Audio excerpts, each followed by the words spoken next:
Assalamualaikum warahmatullahi wabarakatuh. Halo semuanya, kembali lagi bersama saya Bidan Nirna. Di video kali ini saya akan berbagi informasi nih kepada teman-teman semua seputar tentang jenis-jenis alat kontrasepsi dan bagaimana cara pemilihan alat kontrasepsi tersebut. Oke, sebelum saya berbicara seputar tentang alat kontrasepsi, teman-teman, saya ingatkan kembali, harap tonton video ini sampai selesai supaya teman-teman bisa mudah memahami seputar tentang alat kontrasepsi. Jangan di skip-skip ya. Mungkin teman-teman di sini ada yang belum mengerti apa itu alat kontrasepsi. Nah, alat kontrasepsi itu adalah suatu alat atau upaya pasangan usia subur atau pasangan suami istri yang ingin menunda kehamilan dikarenakan karena misalnya umurnya itu di bawah 20 tahun, bisa juga untuk menjarangkan kehamilan karena ideal jarak anak pertama ke anak kedua dan seterusnya itu adalah minimal 2 tahun.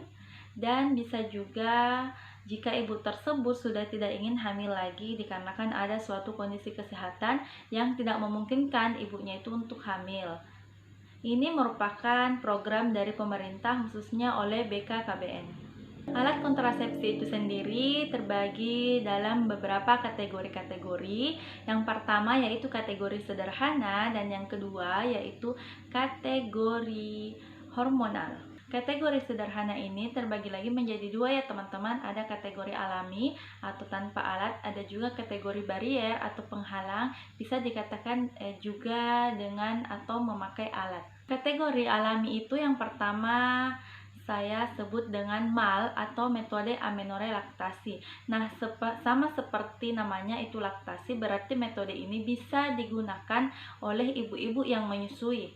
Artinya ibu-ibu menyusui ini menyusui bayinya secara on demand atau sesering mungkin. Bukan ibu-ibu yang malas menyusui bayinya. Itu bisa gagal dalam mengaplikasikan alat kontrasepsi atau kontrasepsi MAL ini teman-teman. Nah, kapan sih MAL itu bisa kita anggap berhasil? Nah, misalnya saya beri contoh ya teman-teman. Si ibu A, saya sebut saja dengan si ibu A. Ini si ibu A, dia sudah melahirkan anaknya dan sudah melewati masa nifasnya. Jika ibu A sudah melewati masa nifas itu saya berinformasi itu berlangsung pas bayi lahir sampai hari ke-40 setelah bayi lahir. Nah, si ibu A ini ketika sudah melewati masa nifasnya, otomatis ibu ini sudah berhenti mengeluarkan darah nifas. Nah, biasanya setelah sudah berhenti mengeluarkan darah nifas, bulan depan kemudian ibu ini sudah akan mengalami menstruasi. Jika 2 bulan berturut-turut ini setelah ibu melewati masa nifas, tetapi 2 bulan berturut-turut ibu ini tidak mengalami haid, tetapi dia juga selalu menyusui bayinya secara on demand tanpa membantu bayinya itu dengan susu formula. Nah, ini ibunya berarti sudah berhasil menerapkan sistem kontrasepsi dengan metode amenorrhea laktasi. Nah, tetapi rata-rata yang saya temukan di lapangan atau di tempat kerja saya, rata-rata ibu itu dia kurang percaya diri dengan memakai metode alami ini, metode amenorrhea laktasi, karena mereka masih was-was teman-teman, mereka masih was-was, wah jangan-jangan ini nanti saya kebobolan dan lain-lain. Jadi mereka biasanya masih memakai alat kontrasepsi dengan alat. Selanjutnya adalah metode kalender, metode Lender cervix, dan metode suhu basal. Nah, kenapa saya langsung menyebutkan 3 metode ini sekaligus? Karena secara garis besarnya 3 metode ini itu mereka berpatokan pada masa subur teman-teman. Nah, jika saya beri gambarannya sedikit teman-teman, jika seorang pasangan suami istri itu, maksud saya melakukan hubungan suami istri di masa subur, itu proses pembuahan atau proses terjadinya kehamilan itu sangat bisa berhasil sekali teman-teman. Jadi 3 metode ini mereka menerapkan bahwa pasangan suami istri itu sebaiknya mereka berhubungan suami istri itu di luar masa subur. Nah, makanya terbentuklah teori yaitu metode kalender, metode Lender cervix, dan metode suhu basal. Saya bahas metode kalender dulu teman-teman. Metode kalender itu dia mengandalkan dari siklus haid.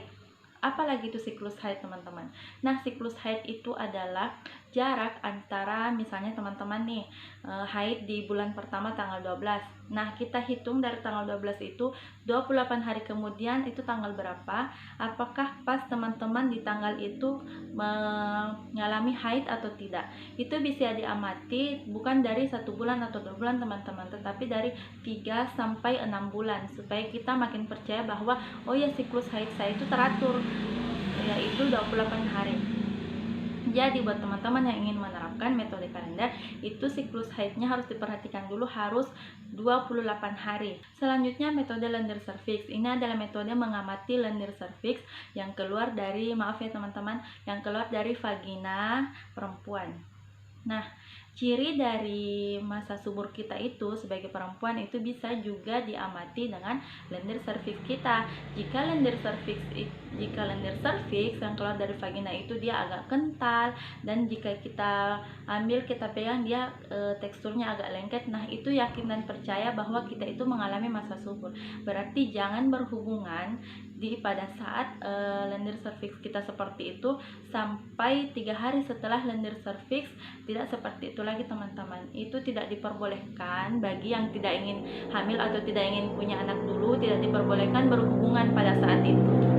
Nah, yang ketiga tadi ini adalah metode suhu basal. Nah, metode suhu basal ini kita bisa mengukur dari suhu kita. Biasanya pada saat perempuan itu mengalami masa subur, itu suhunya akan naik sekitar 0,5 sampai 1 derajat Celcius. Itu kita ukur suhu badan kita. Tapi ini biasanya jarang sekali orang pakai teman-teman, karena itu butuh pengamatan dan kurang meyakinkan bagi sebagian ibu-ibu. Jadi kembali saya simpulkan ya teman-teman, kesimpulan dari metode alami, metode kalender, metode suhu basal, dan metode lendir cervix itu berpatokan dari masa subur. Nah, masa subur ini berlangsung atau terjadi ketika 12 hari sampai 16 hari siklus haid. Maksudnya misalnya teman-teman haid di tanggal 1, berarti 12 hari sampai 16 hari kemudian itu adalah masa subur teman-teman. Jadi jangan melakukan hubungan suami istri pada hari-hari tersebut. Nah, yang terakhir dari metode alami atau tanpa alat itu adalah senggama terputus. Nah, ini mungkin teman-teman sudah banyak yang tahu ya, senggama terputus itu adalah cara pasangan suami istri itu untuk menunda kehamilan. Nah, jika pasangan suami istri tersebut melakukan hubungan suami istri pada saat si suami ingin mengeluarkan spermanya atau sudah masa klimaks, itu spermanya itu tidak dikeluarkan di dalam vagina teman-teman, tetapi di luar. Itu artinya senggama terputus, karena suatu proses pembuahan itu terjadi jika sperma masuk ke dalam vagina. Akan terjadi pembuahan karena sperma itu akan berenang ke ovarium atau tempat sel telur itu berada, dan akan terjadi pembuahan di dalam rahim. Selanjutnya kita lanjut ke metode barier atau penghalang atau menggunakan alat. Ini masih metode sederhana ya teman-teman. Tolong disimak baik-baik ya. Yang pertama yaitu kondom. Nah, kondom ini sudah merupakan suatu alat yang dipasang di alat kelamin laki-laki, bisa juga di alat kelamin perempuan. Itu salah satunya teman-teman. Tidak boleh dipasang bersamaan. Jadi misalnya kesepakatan suami istri itu, si prianya mengatakan, oh saya saja yang memakai kondom. Nah, si wanitanya tidak memakai teman-teman. Jadi jangan salah pengertian ya teman-teman. Misalnya si perempuan yang ingin memakai kondom, nah si laki-lakinya tidak. Karena sifat kondom ini adalah menghalangi sel sperma itu masuk ke dalam vagina untuk bertemu dengan sel telur. Nah, selanjutnya ada spermisida. Spermisida ini adalah suatu zat yang dimasukkan ke dalam vagina perempuan. Itu dimasukkan 10-15 menit sebelum mereka itu ingin berhubungan suami istri. Jadi ini hampir mirip-mirip dengan metode diafragma. Dia juga dimasukkan ke dalam vagina. Nah, selanjutnya yaitu AKDR atau IUD. Ini sekarang banyak yang pakai teman-teman, karena ini itu sifatnya non hormonal. Jadi dia tidak mengganggu mengganggu siklus haid. Ini KDR atau IUD itu bentuk T ya teman-teman, itu dipasang ke dalam kandungan atau ke dalam rahim. Dia sifatnya menghambat sel sperma masuk bertemu dengan sel telur.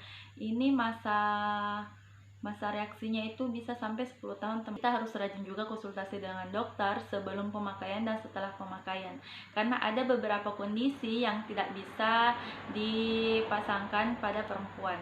Nah teman-teman, itu tadi penjelasan dari metode kontrasepsi yang masuk dalam kategori sederhana. Selanjutnya saya akan membahas kategori yang kedua, yaitu hormonal. Hormonal itu sendiri terbagi lagi teman-teman menjadi dua, ada yang kombinasi dan ada yang progestin. Kombinasi ini itu dia terdiri dari lebih dari satu hormon yang disuntikkan atau yang dimasukkan ke dalam tubuh kita. Kombinasi ini contohnya seperti pil kombinasi. Bentuknya itu saya pernah perlihatkan di video saya teman-teman. Yang kedua yaitu suntik kombinasi atau suntikan 1 bulan. Pil kombinasi dan suntikan kombinasi ini atau suntikan 1 bulan ini tidak cocok ya teman-teman untuk ibu menyusui, karena itu bisa mengganggu produksi ASI ibu. Nah selanjutnya yaitu progestin. Nah progestin ini bisa dipakai untuk ibu-ibu menyusui karena itu tidak akan mengganggu produksi ASI dari ibu tersebut. Yang pertama yaitu mini pil atau pil progestin, itu juga saya pernah perlihatkan di video short saya sebelumnya. Selanjutnya suntik progestin atau suntikan 3 bulan. Ada juga implan. Implan ini biasa orang sebut dengan susuk. Implan ini itu masa bertahannya, masa pemakaiannya itu selama 3 tahun teman-teman. Itu dipasang di lengan kita sebanyak 2. Yang terakhir adalah KDR progestin atau biasa disebut dengan Mirena. Pernah katakan bahwa alat kontrasepsi itu membantu pus atau pasangan suami istri dalam menunda kehamilan, menjarangkan kehamilan, atau bahkan ibunya sudah tidak ingin hamil lagi karena keadaan tertentu. Nah yang pertama kita bahas lagi nih, menunda kehamilan. Kalau menunda kehamilan itu biasanya dipakai atau berlaku, maaf ya teman-teman, itu berlaku untuk biasanya pasangan muda-mudi atau pasangan pernikahan dini. Biasanya itu belum dianjurkan atau belum dibolehkan untuk hamil karena pertama umurnya itu masih muda, di bawah 20 tahun, bisa juga karena status gizinya masih kurang. Nah jika ibu hamil memiliki status gizi kurang dan dia hamil, kita logikakan saja jika gizi untuk ibunya tidak terpenuhi, bagaimana untuk janinnya nanti. Nah seperti itu, makanya biasa bidan atau dokter itu menyarankan untuk menunda dulu deh kehamilannya. Nah jika ingin menunda kehamilan, ada alat kontrasepsi yang akan diprioritaskan. Biasanya yang diprioritaskan itu adalah alat kontrasepsi yang misalnya nih sudah tidak dipakai lagi atau sudah dilepas, itu akan mengembalikan kesuburan seketika alat kontrasepsi itu berhenti dikonsumsi atau dilepas. Nah itu sangat dianjurkan untuk pasangan suami istri yang ingin menunda kehamilan. Alat kontrasepsi yang pertama itu kita pilih dulu pil. Kita anjurkan dulu ibunya untuk minum pil. Mengapa pil teman-teman? Karena pil ini cara kerjanya itu ketika kita sudah tidak meminum pil itu. Nah saya jelaskan terlebih dahulu teman-teman bagaimana cara mengkonsumsi pil. Pil itu kita konsumsi 1 kali 1 hari teman-teman. Misalnya nih teman-teman mau konsumsi pilnya itu jam 8 setelah makan malam. Nah itu diharapkan atau dianjurkan setiap jam 8, besoknya lagi jam 8 supaya teratur teman-teman, seperti itu. Dan ini tidak dianjurkan untuk ibu-ibu yang pelupa. Tapi sekarang sudah banyak sekali alternatif pembantu, kita bisa pasang alarm di handphone seperti itu supaya kita ingat, oh ya ini sudah jam meminum pil nih teman-teman. Nah pilihan yang kedua untuk pasangan yang ingin menunda kehamilan itu bisa kita rekomendasikan IUD. Nah kenapa IUD teman-teman? IUD ini dia itu non hormonal, jadi tidak mengganggu siklus menstruasi. Jadi dia juga sistemnya dipasang alat, jika alat itu sudah dilepas itu sudah kembali kesuburannya ke awal. Rekomendasi ketiga yaitu secara sederhana yang saya jelaskan tadi ya teman-teman. Semoga teman-teman bisa mengerti. Yang sederhana kan itu biasanya cuma mengamati dari kalender, siklus haid, seperti itu teman-teman, masa subur. Nah, rekomendasi selanjutnya yaitu implan. Implan ini masa kerjanya 3 tahun, bisa dilepas. Kapan dilepas itu akan mengembalikan kesuburan seperti semula. Nah, jika memang ibunya tidak cocok atau tidak memilih yang keempat tadi itu, pil, IUD, sederhana sampai implan. Dan terakhir, rekomendasi terakhir ini yang paling terakhir, jika dia tidak mau memilih ini atau tidak dianjurkan memilih ini karena ada kondisi tertentu, baru kita anjurkan untuk memakai suntikan. Nah, kenapa suntikan terakhir? Karena suntikan ini biasanya itu reaksi tubuh seseorang itu berbeda-beda. Misalnya nih, saya suntik 1 bulan, bisa jadi setelah masa suntikan itu saya berakhir, bisa jadi hormonnya itu masih ada di dalam. Apalagi yang selalu suntik berurutan, maksud saya secara teratur, tiap bulan kalau KB 1 bulan, tiap 3 bulan kalau KB suntikan 3 bulan, itu biasanya hormonnya itu masih ada yang tertinggal di dalam untuk menghambat terjadinya pembuahan, seperti itu teman-teman. Makanya suntikan itu dianjurkan atau rekomendasikan itu di akhir. Selanjutnya yaitu fase menjarangkan kehamilan. Ini biasanya terjadi pada usia 20 sampai 35 tahun. Nah, kenapa sampai 35 tahun nih teman-teman? Karena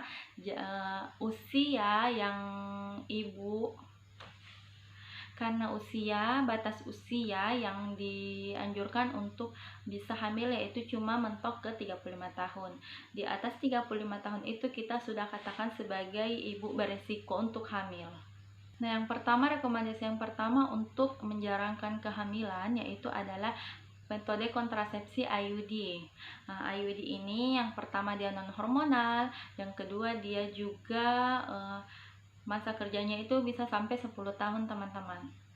Nah, yang kedua yaitu suntikan. Suntikan ini terdiri dari 2, ada suntikan 1 bulan dan 3 bulan. Saya di sini belum menyebutkan 2 bulan karena saya belum mempelajari secara dalam kandungan dari suntikan 2 bulan itu sendiri teman-teman. Rekomendasi ketiga yaitu mini pil. Rekomendasi keempat yaitu pil. Rekomendasi kelima yaitu implan. Rekomendasi keenam yaitu sederhana, dan rekomendasi ketujuh yaitu steril atau bisa dikatakan tubektomi atau vasektomi. Tubektomi itu adalah saluran tubanya si perempuan itu diikat, atau ada juga yang dipotong lah baru diikat. Saluran vas deferensnya itu diikat atau dipotong baru diikat. Itu bisa dilakukan dokter jika usia ibunya itu sudah mau 35 tahun dan ibunya sudah kategori beresiko sekali teman-teman. Jadi tidak semua itu bisa dilakukan sterilisasi. Selanjutnya fase tidak ingin hamil lagi. Ini usianya sudah 35 tahun ke atas. Misalnya ibunya itu mengalami penyakit tertentu, atau ibunya itu ketika dia hamil dia banyak komplikasi terjadi.